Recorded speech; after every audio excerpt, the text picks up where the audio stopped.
Today, Thursday in the afternoon, the 16th of the month of December of the year 1610, at 6 o'clock, was when perhaps as many as 19 people from Japan, in China, arrived and entered here in the city of Mexico. A noble, their lord the ambassador from the court of the great ruler of the Emperor of Japan, who brought them, came to make peace with the Christians, so that they would never make war but always be at peace and esteem each other, so that Spanish merchants will be able to enter Japan and none of the people there will be able to impede them. And likewise the people of Japan will be able to come and enter Mexico here to do business, to come here to sell their goods that are made there, and no one will be able to impede them. For thus the Lord Viceroy, Don Luis de Velasco, Marquis of Salinas, for whom they came to see, informed them. Don Rodrigo de Vivero brought them here. They all landed together. He had gone to be governor of the city of Manila in China, and was the nephew of the ruler Don Luis de Velasco, Marquis Viceroy in Mexico. This, said Don Rodrigo de Vivero, had gotten lost on the ocean as he was coming here to Mexico, as became known today.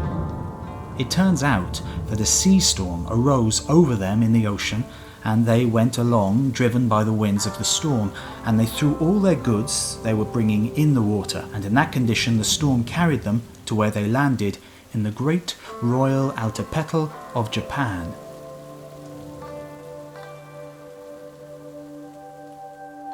Where the people of Japan met them in peace, the ruler, the emperor in Japan, and Don Rodrigo met together. It became known that he went to reside at his palace. He made much of him, fed him, and there Don Rodrigo borrowed from the emperor in Japan, and because of that Don Rodrigo came bringing many people of Japan.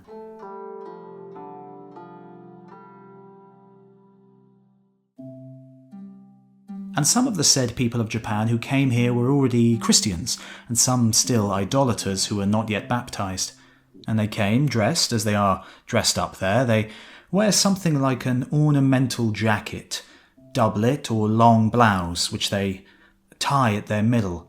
Their waist, where they place a katana of metal, which counts as their sword, and they wear something like a mantilla. And their footwear is softened leather called chamois, sort of like foot gloves that they put on their feet. They seem bold, not gentle and meek people, going about like eagles, and their foreheads are very bare because they closely shave their foreheads, making the shaving of their foreheads reach to the middle of their heads. Their hair just begins at their temples, all going around towards the nape of their necks. Their hair is rather long. They look like girls because of the way they wear their hair. They put it together into something like a quauhtlehuanitzin, which they tie in twisted, intertwined fashion, reaching to the middle of their head with close shaving. It really looks like a tonsure that they display on their heads. And they don't have beards, and they have faces like women, and they are whitish and light, with whitish or yellowish faces. All the people of Japan are like that. That is how their corporal aspect is, and they're not very tall, as everyone saw them.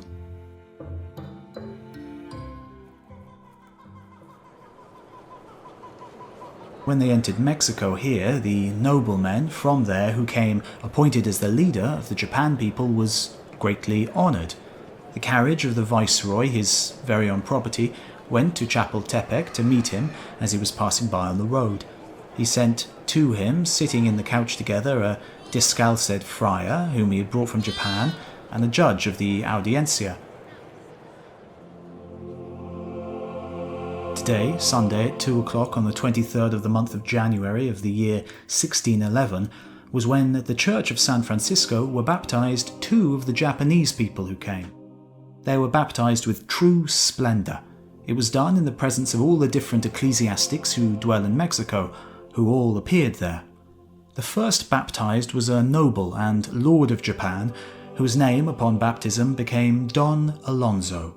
Don Hernando Altamirano, then captain of the guard, became his godfather. Lorenzo became the name of the second Japanese person baptized.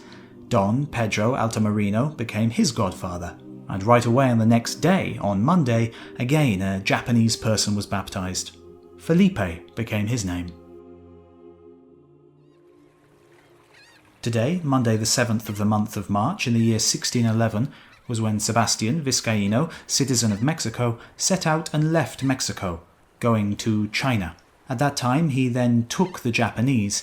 He placed next to himself the Japanese nobleman whose name was now Don Alonso, and who now went dressed as a Spaniard, to return to his home. Here, he threw away his outfit that he wore coming here. He was the only one to change his clothing here in Mexico. They had been here in Mexico just 2 months, when 17 of them returned home. 3 stayed here in Mexico.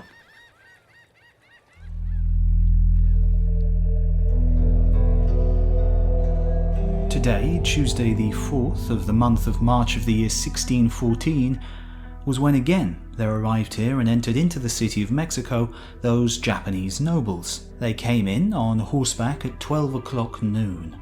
Their vassals came ahead of them, just coming on foot, holding high something like little, long, narrow black poles.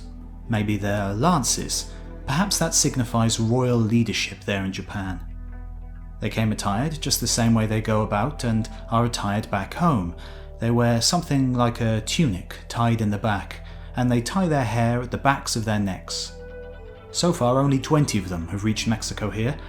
They left behind, still coming along the way, the lordly emissary, the ambassador sent here by the great ruler, the emperor in Japan, who is still coming at his leisure, bringing 100 of his Japanese vessels. One of our fathers comes interpreting for them. This is the second time that the Japanese have landed one of their ships on the shores of Acapulco. They are transporting here everything of iron and writing desks and some cloth that they are to sell here. On the said Japanese ship came also Senor Sebastian Vizcaino, a Spaniard, citizen of Mexico, who had gone to Japan to look around, since he had taken back the other group of Japanese who had come from there 3 years ago now. The said Senor Sebastian Vizcaino is also still coming slowly, coming hurt. The Japanese injured him when they beat and stabbed him at Acapulco, as became known here in Mexico. Today, Wednesday the 9th of the month of April of the year 1614, was when, at the church of San Francisco, 20 Japanese were baptized.